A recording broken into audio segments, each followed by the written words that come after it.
One of the commonest surgeries done in ENT is surgeries on nasal septum. So in this class, I'll explain the type of surgeries done in nasal septum and the indications, the contraindications, and the difference between the septoplasty and SMR and the basic steps of each. Towards the end of this class, I will show you the video of how to perform a septoplasty. Okay, so before you start studying on the surgeries of nasal septum, you should be thorough with the anatomy of nasal septum.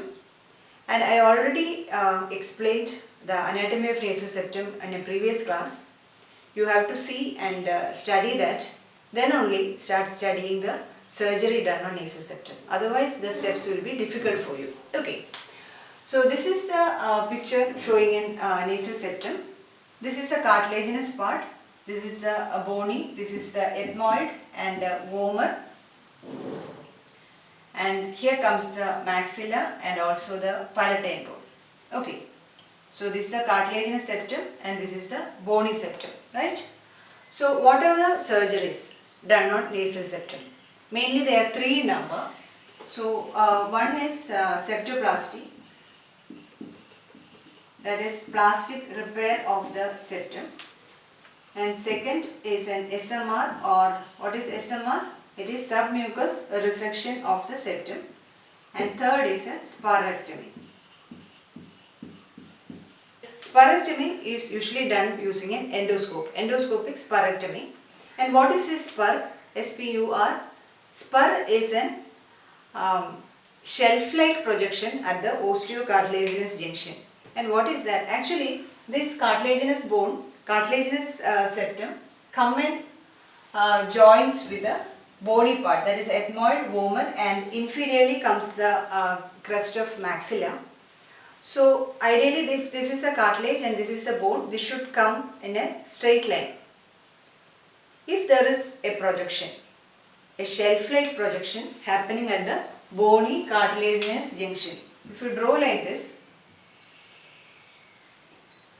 is your lateral wall, the middle and the inferior turbinate, and this is a septum. It should be like this only. But if there is a projection like this, which comes at the junction of the cartilage with the bone, shelf-like projection, and that is called a spur. So spur happens in the posterior part and also in the inferior part. At the junction of the cartilage with the ethmoid, vomer is the commonest at the site of spur formation, and also inferiorly along the crest of maxilla. Okay, so if there is a spur, it is better, only a spur like this, it is better to go with the endoscope, you remove the spur. Okay.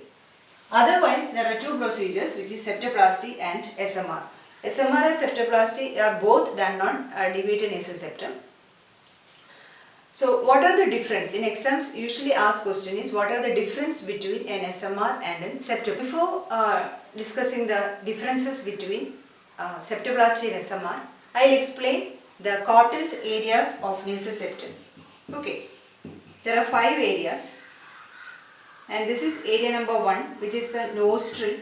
Nostril is the area number 1, that is the caudal end of septum, and area number 2 is the nasal valve area. It comes here, and area number 3, this part which comes below the bony and cartilaginous vault, and the part which corresponds to the anterior end of the turbinates. Almost here comes area number 4. This much of part is area number 4, and the posterior most is the area number 5. Okay, and what is the importance of this Cottle's area? We can decide on whether to go for a septoplasty or for an SMR or a septorhinoplasty, roughly depending upon the deviation at the Cottle's areas. Okay, so that is Cottle's area. So area number 1, I told you, it is a nostril, where there occurs a caudal dislocation of nasal septum, and if there is caudal dislocation of the nasal septum, it is better to go with a septoplasty. Okay. Then, what is this nasal valve area? Valve area. Okay. That is the area where there is maximum resistance to the airflow.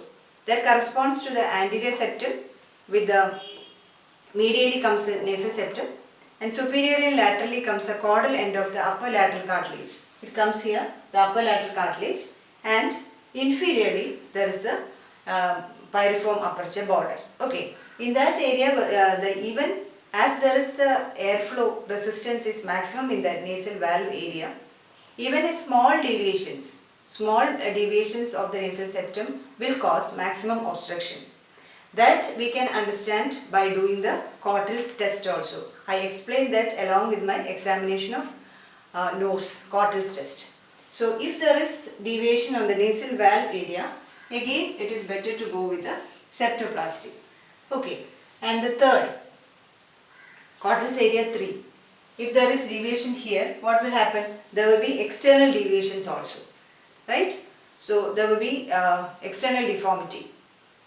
So you have to go with the septorhinoplasty. Okay.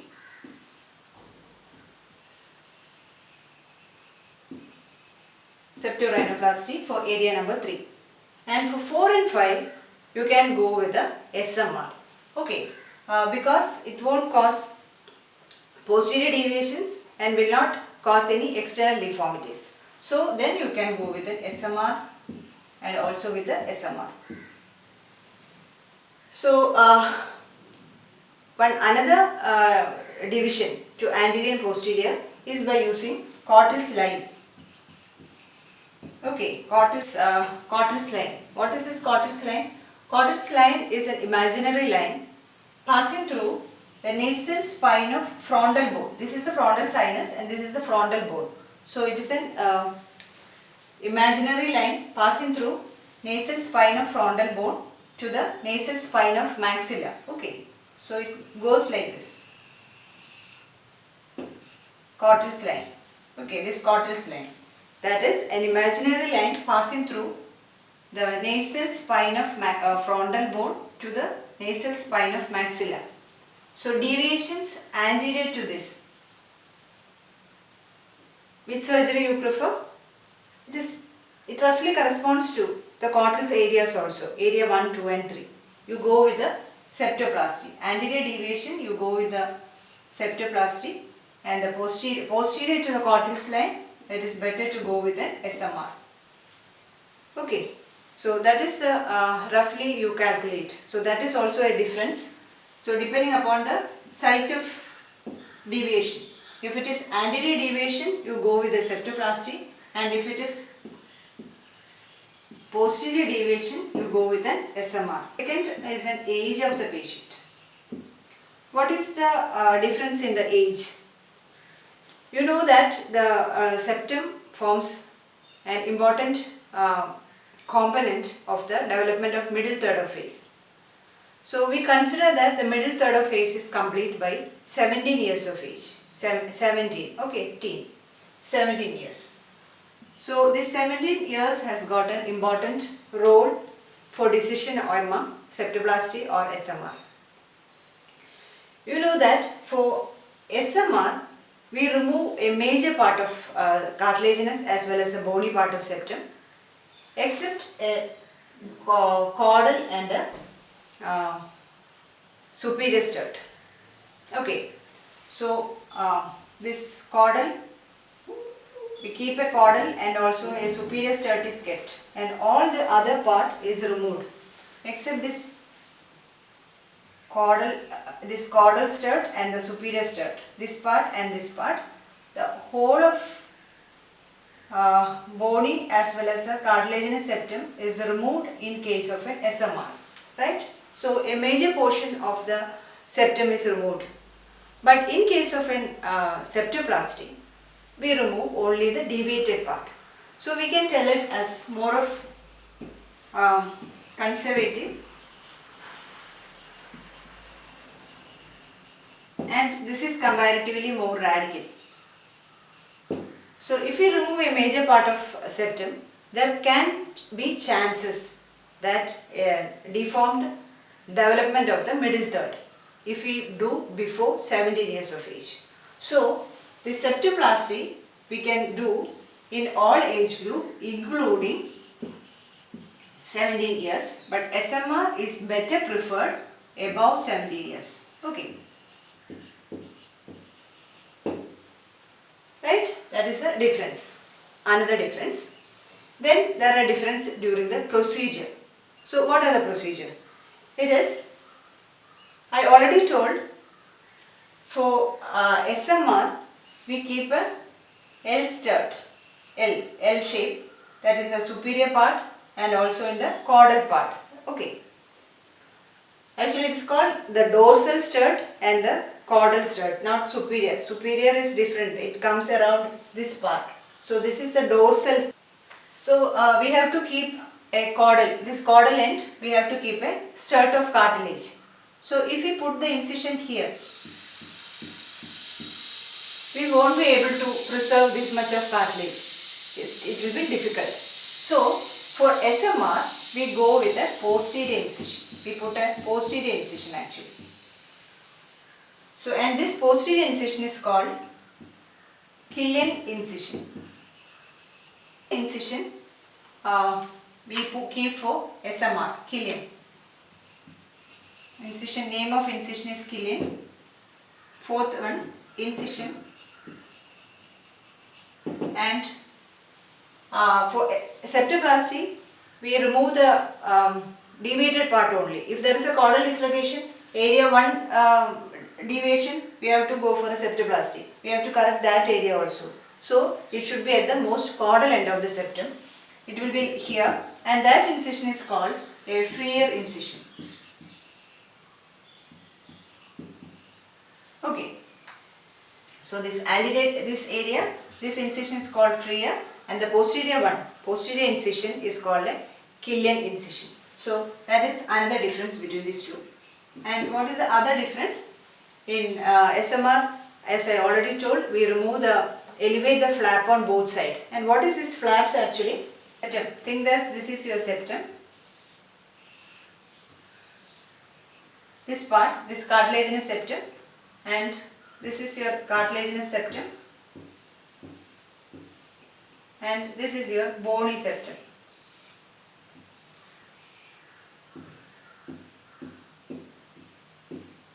Okay, ethmoid and Bowman, and anteriorly comes the cartilaginous portion. So what covers the cartilage actually? In the cartilage it covered by perichondrium. Okay, so there is a perichondrium covering the cartilaginous part. Okay, perichondrium covers the cartilage, and over the bone there comes the periosteum. Okay, this comes the perichondrium, and over this comes the periosteum. Right? So this is periosteum. This comes over this perichondrium as well as the periosteum comes the mucosa. That is what we see while we look into the nose, our mucosa. Okay, the outermost is the mucosa. Right? So there is the septum, then comes our perichondrium or the periosteum, and above that comes the mucosa. So these are the layers. We have to remove this mucoperichondrial as well as the mucoperiosteal flap has to be elevated to see the septum. Only after we remove the mucosa and perichondrium or the periosteum, both these come together. We elevate the mucoperichondrial as well as the mucoperiosteal flap. Right? So this has to be, the plane should be like this. On this area we go and we have to elevate this. So this mucoperichondrial flap has to be removed on both sides in case of SMR, because we have to remove the whole of septum. But in case of septoplasty, this flap has to be removed only on one side. it has to be kept on the other side. Okay. Flaps are elevated on single side, and here it is elevated on both sides. Okay. And think that we are removing the septum. In case of SMR, we are removing the entire septum as well as the majority of bone. So, after removal, what will be there? After removal, the mucoperichondrium of one side and also the mucoperichondrium of the opposite side. The inside septum is completely removed. Okay. So, there will be a larger area of dead space between the flaps, isn't it? So, the septum of this area is removed, but the mucoperiosteal and as well as the mucoperichondrial flap on both sides will be there intact. So, there will be an area, and chance of blood collecting in that area is high in a case of SMR. Okay, so what will be the complication? If the blood is collecting in this space. So, on the other side also there is this mucoperiosteal as well as the mucoperichondrial flap. So, only the septum, this area is removed. So, the blood collect into that empty space, forming a septal hematoma. And if the septal hematoma is not clearly treated, it will go for a septal abscess. Okay. And the septal abscess happened, and after this what will happen? This abscess will come and push on the mucosa. It causes necrosis of the mucosa, causing a septal perforation. So, hold this part, there will be, you will get a septal perforation. And if there is a septal perforation, in a long term, what will happen? And this will come down and forms an external deformity. And what is this type of deformity called? It is called a saddle type of deformity. Saddle. What is the word meaning of saddle? You know the sitting over a horse. Those who go for horse riding will know that. So that is the saddle. It is a shape of a saddle. So it is called saddle deformity. So what I said is, all these complications will be more with an SMR. Okay. But in a case of septoplasty, we remove only a very little part of the septum. Only this much of septum is removed. All other area is intact. So the chance of complications are less in a septoplasty compared to an SMR. Okay. So the complication chance is less. But here it is more. Okay. So roughly these are the differences between a septoplasty and SMR. One, I told you the deviations anterior to the Cottle's line, we go for septoplasty, and posterior to the Cottle's line, mainly the area 4 and 5, we go with SMR. And age, septoplasty we do that for all ages, but SMR is better avoided in ages below 17 years of age. And this is only a conservative approach, but the other one, SMR, is more of radical type. Incision is free as anterior incision in septoplasty, but it is more posterior in case of SMR. And flap are elevated only on one side in case of septoplasty, and this mucoperichondrial flap is elevated on both sides in case of SMR. And complications are less in case of septoplasty, and it is comparatively more in case of an SMR. And there is one more difference. Usually if you go for do a rhinoplasty, it is combined with septoplasty only. If you are going for rhinoplasty, then only the deviated part of septum is removed. So usually the septoplasty is combined with rhinoplasty and not with the SMR. Okay, so seventh difference, we combine rhinoplasty along with septoplasty, and rhinoplasty is not combined with an SMR.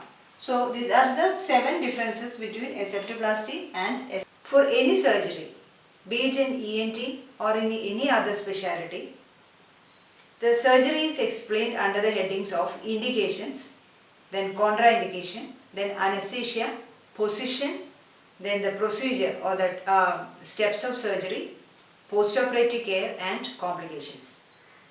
Like this only you have to describe a surgery in any specialty. Okay. So what are the indications? The first one, what are the indications? Indications of septal surgery. Will you do it for all deviated nasal septum? No, because 60% of the normal population, total population will have a deviated, some kind of a deviated nasal septum. And evidence shows that 40% of the neonates have some kind of deviated nasal septum, but only 4% will be symptomatic. So we go for a septal correction, be it an SMR or a septoplasty, when there is obstruction of the nose, nasal obstruction due to deviated nasal septum. So indications we can divide it into septal causes and non-septal. Okay. So septal, we have deviated nasal septum causing what all things? Deviated nasal septum may cause nasal block. Okay. So it can cause nasal block if the patient is very severe nasal block or nasal obstruction. Or second, it can cause headache. Okay, deviated nasal septum causing headache.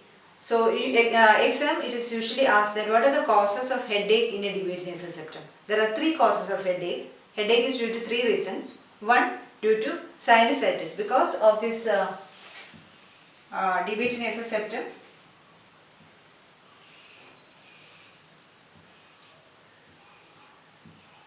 Okay, so this is your middle meatus. This comes and blocks the osteometal complex. So the one thing, you will have sinusitis. Okay, causes of headache. And what are the second cause of headache? That is, this spur will be too sharp that sometime it will come and press on the middle turbinate, and also it can press on the inferior turbinate. So what will happen? There will be neuralgic pain. So anterior ethmoidal nerve syndrome. So that is called Schluder's neuralgia.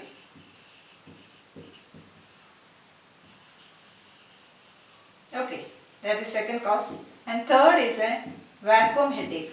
What is vacuum headache? Because of this deviation, there is turbulence of airflow around the ostia. So here comes your maxillary sinus, ostia, also the frontal sinus is here, frontal sinus, ethmoid sinus. So the osteo at the region of the middle meatus, this septal deviation causes turbulence of airflow around the ostia. So there will be a vacuum is created in the sinus, and that will cause a vacuum headache. So these are the 3 reasons: due to recurrent sinusitis, due to Schluder's neuralgia or anterior ethmoidal nerve syndrome, or there is vacuum headache. That is it. And the third, this spur can cause recurrent epistaxis. How? Either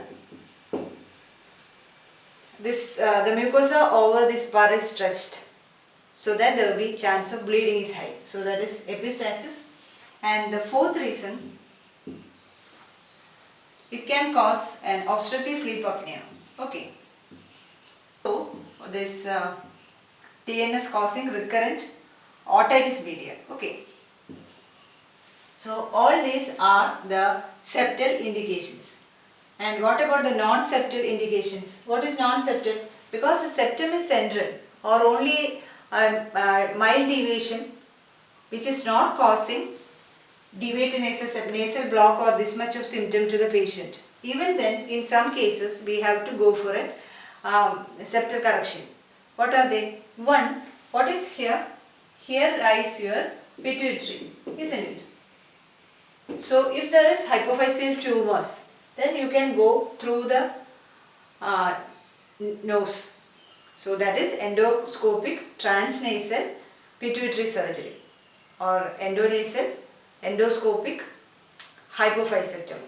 Okay. So in that cases, to get a very good view, you have to remove the septum. Then only you can open the sphenoid sinus, and through the sphenoid sinus the pituitary can be approached. So that is one indication, hypophyseectomy. Endoscopic. Okay, endoscopic hypophyseectomy. And as I already told, along with the rhinoplasty, you go for a septal correction also. And third, if you want a cartilage graft for some surgeries, this removal of cartilage for grafting as a graft. And one of the prerequisites for tymparoplasty is removal of septal deviations, if any. So in that case also, you have to go for a septal correction before going for tymparoplasty.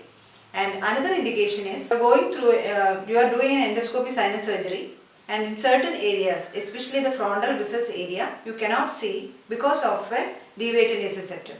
Then also that part has to be removed. So these are the non-septal indications as route to an endoscopic hypophyseectomy along with rhinoplasty for cartilage grafting and as a preliminary to tympanoplasty, and also to get access in case of an endoscopy sinus surgery. Contraindications.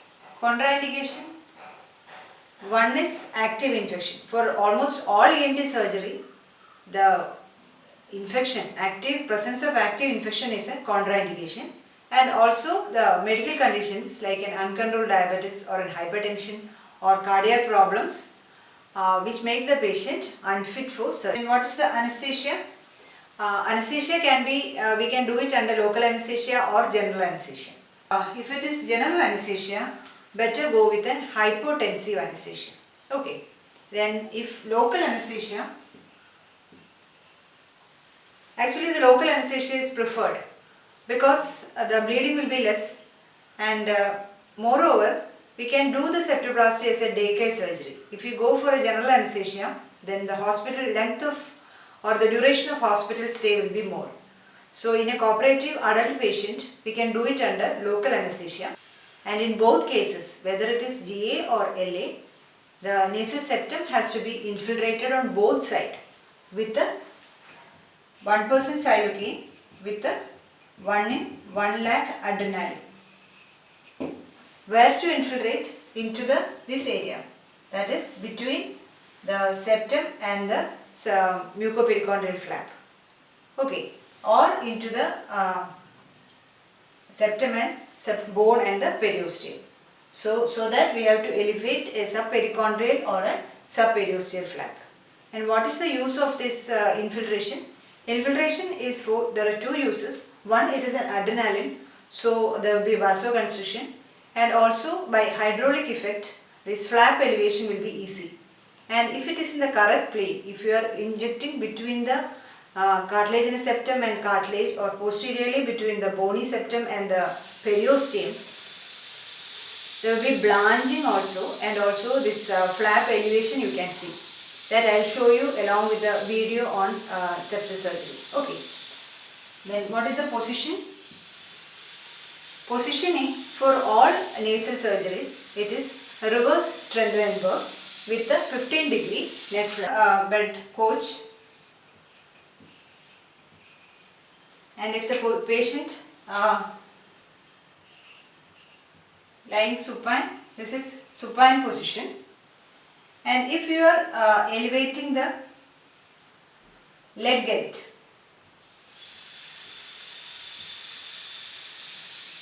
then this becomes Trivandrum position. And if you are lowering the leg gate or head end elevation, this is reverse Trivandrum, leg down or head end up. Reverse Trivandrum. And for septal surgery or all nasal surgery, this head end has to be elevated.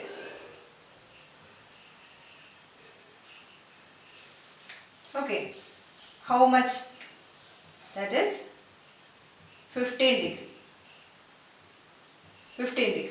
Okay, so reverse Trivandrum with 15 degree neck flexion is the position for all nasal surgeries. So also for the septoplasty. And what is the advantage of this position? That is, one, you can see the easy visualization or a very good visualization of the nasal cavity, number one. And number two, as a head end is elevated, venous congestion will be less, so chance of bleeding will be less. Steps.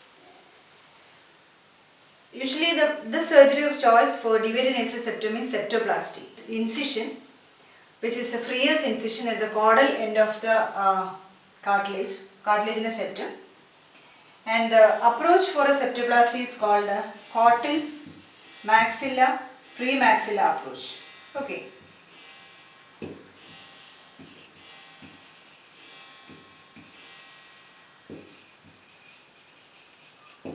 Right, it is the Cottle's maxilla premaxilla approach of septoplasty.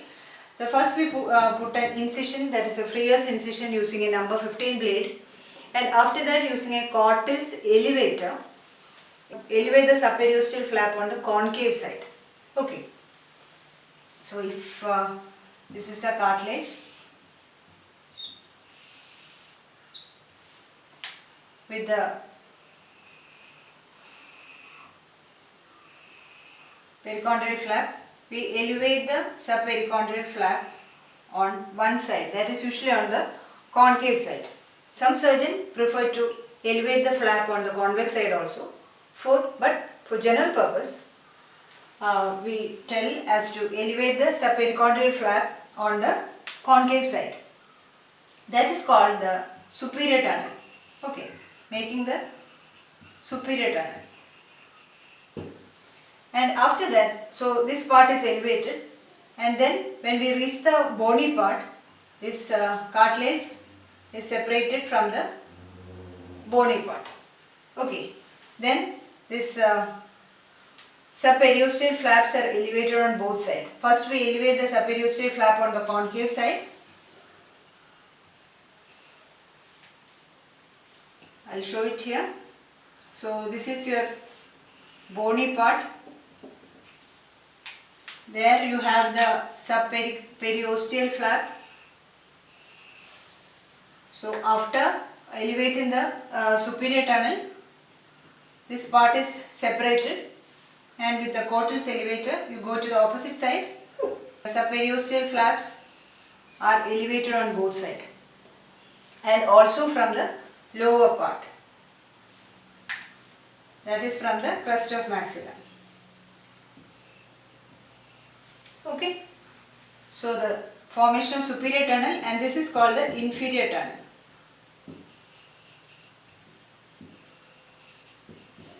Okay, clear?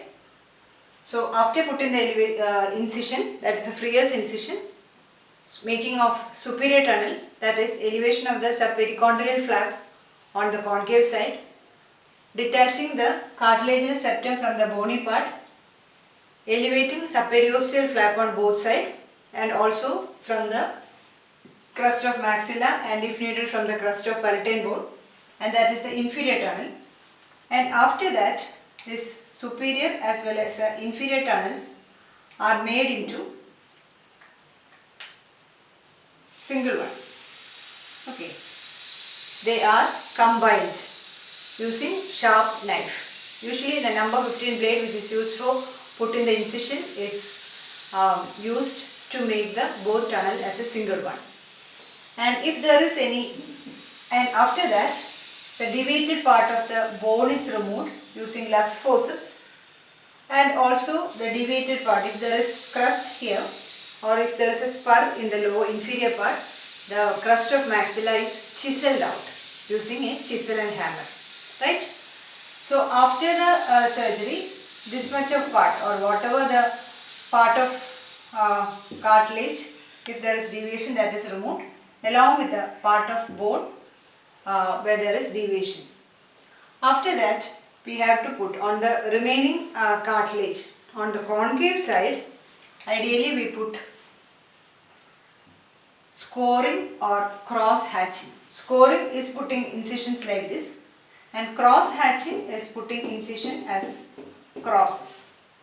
And if needed, on the convex side we can take a wedge resection.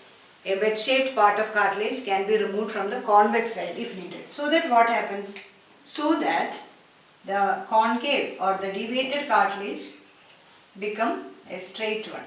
Or I'll draw it here itself. After doing this, this cartilaginous part become straight. Okay, and the flaps are replaced, and this incision is sutured.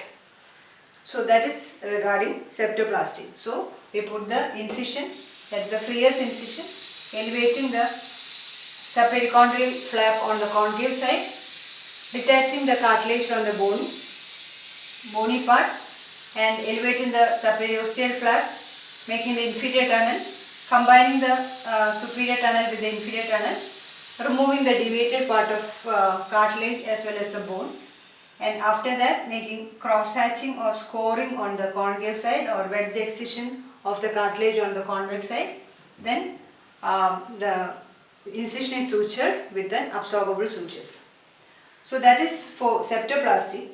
And for SMR, we usually remove the part of entire cartilage except an L-shaped stud, which is at the dorsal part and also at the caudal part. So this much of cartilage is retained, that is a caudal stud and also a dorsal stud. The all other part of the cartilage, both and also the bony part is removed. Okay, so that is SMR. And for SMR we put a posterior incision which is called the Killian incision, right? So after that, what happens? What is the postoperative care? For the postoperative care, this we usually make a packing of the nose, anterior nasal packing for 24 hours with medicated packs are available. We put it for 24 hours, and after on the next day, remove the pack and patient can be discharged. And give oral antibiotics with decongestants and decongestant nasal drops with analgesics and antihistamine for 5 days, and ask the patient come for the follow-up after 5 days. For all surgery, we can divide the complications, intraoperative complications and postoperative complications. Okay, so intraoperative complication is again divided into intra-op, that is during the time of surgery, and after surgery, that is postoperative complication. Intraoperative complication we can again divide it into that due to anesthesia and due to procedure. Okay, that is due to procedure. Okay, and postoperative again we can divide into immediate and delayed. This is applicable for all surgeries. Okay, so intraoperative surgery you can enumerate as anesthesia complication, that is allergy to anesthesia drugs or cardiac arrest, hypotension, like that. And intraoperative, due to procedure, the major one is bleeding. So also with the septal correction, especially the bleeding happens when you chisel out the bony area, crest of maxilla. The branches of spinopalatal artery or vessels can bleed from there. The treatment, how to tackle that, that is by packing or using Cottle. Okay, and immediate complication, again there is chance of bleeding, and also the patient can tell us headache due to excessive forceful packing, right? And also lid edema can happen due to your anterior nasal packing. The delayed complications, as for septoplasty it is less. If you also enumerate along with SMR, the one delayed complication is, that is after 24 to 48 hours, you can get collection of blood in the flap. I already told after SMR you will have a big empty space between the two flaps on the two sides. So there can be collection of blood here. What is that called? It is called septal hematoma. And this septal hematoma is not drained. What will happen? Infection can spread there and it will go for a septal abscess. And if there is pus collecting here, at one point this will go and open the cause necrosis of the flap, septal, perforation of septum. And if there is perforation of septum, it is this much of big, then I already told you can get cosmetic or cosmetic deformity, especially the saddle nose deformity. And if you are removing this tip part, majority of the tip is caudal part is removed excessively, it can go for columnar retraction or tip ptosis can happen. And another delayed complication or CSF leak can happen, and also because of packing there is chance of toxic shock syndrome. Okay, now you can see the video on septoplasty, the classical Cottle, maxilla, premaxilla approach of septoplasty. This is a case of deviated nasal septum with a convexity towards the right side and the spur touching on the inferior turbinate. The classical Cottle's maxilla premaxilla approach of septoplasty can be done under local anesthesia or general anesthesia, but in both cases the septum has to be infiltrated with 1% xylocaine with the 1 in 1 lakh adrenaline on both sides to the subperiosteal as well as into the subperichondrial plane on both sides. If it is into the correct plane, see, you can notice the elevation with the blanching of the septal flap. Okay, and after this incision is made using a number 15 blade. The classical incision is a Freer's incision. You can also put a hemi-transfixation incision. After that, the flaps are made, flaps are raised. The mucoperichondrial flap, that is over the cartilaginous part of nasal septum, is raised only on the concave side and a superior tunnel is created. This is elevating the mucoperichondrial flap on the concave side. It is called making the superior tunnel. And after that, the cartilage has to be disarticulated from the bone. Now you can see the cartilaginous part of septum getting separated from the vomer and also superiorly from the perpendicular page of ethmoid. By doing that, we are elevating the mucoperiosteal flap on both sides of the and also over the maxillary crest, and that is called the making of inferior tunnels. So a single superior tunnel is created only on one side and the inferior tunnels are created on both sides and also over the maxillary crest. And after that, the superior and the inferior tunnels are joined after cutting the fibrous tissue with a sharp knife. This is making the inferior tunnel on both sides of the crest of maxilla, and if needed, it can be extended posteriorly over the crest of palatine bone also, so that the septal cartilage is separated from the ethmoid, from vomer, and inferiorly from the crest of maxilla, and if needed from the crest of palatine bone also. This is making the inferior tunnel on both sides of the crest of maxilla,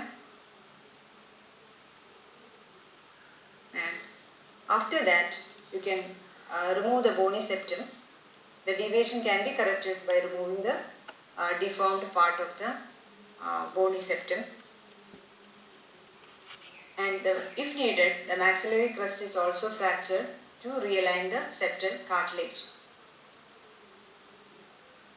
As this patient is having a sharp nasal spur, the crest of maxilla has to be chiseled out. See, this is chiseling the crest of maxilla on the inferior part, and after that the deformed septal cartilage is corrected by scoring on the concave side.